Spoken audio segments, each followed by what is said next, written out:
1 cup আটা ও একটা ডিম দিয়ে ভীষণ মজাদার একটা নাস্তা। একবার খেয়ে দেখেন, বারবার খেতে ইচ্ছা করবে। চলুন তাহলে মূল রেসিপিতে চলে যাই।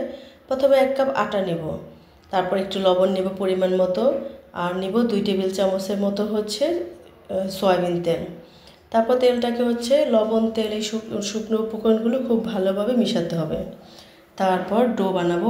প্রথমে পানি দিব অল্প করে, তারপর আবার একটু পানি দেবো, মানে একবারে ডোটা বানাবো না, পানি দিয়ে বারবার পানি দিয়ে ডোটা বানাবো। ডোটা যখন একটু সফট নরম হয়ে যাবে তখন এটার মধ্যে একটু তেল মেখে তারপর ঢেকে রাখতে হবে। তারপর এটাকে একটা ফ্রাই প্যানে অল্প একটু তেল নিয়ে কিছুটা পেঁয়াজ আর লবণ দিয়ে পেঁয়াজটাকে একটু ভেজে নেব। অনেক ভাজবো না, একটু নরম করব। তারপর কাঁচামরিচ দিয়ে একটু নাড়াচাড়া করব।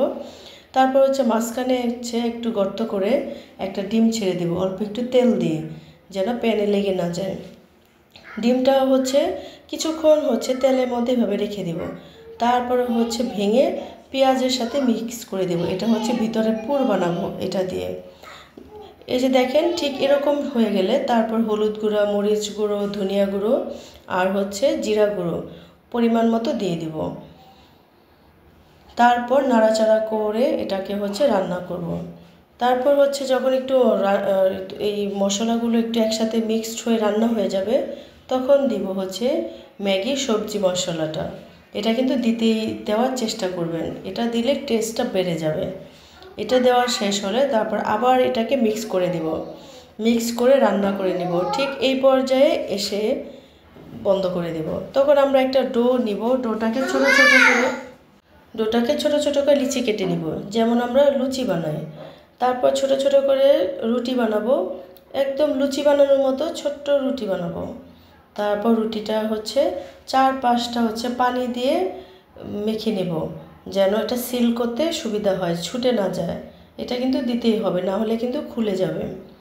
তারপর মাছ বরাবর ভিতরের পুরটা দিয়ে দেব, দিয়ে তারপর ঠিক আমি যেভাবে ভাঁজ করছি এভাবে একটা ভাঁজ দিয়ে দিবেন।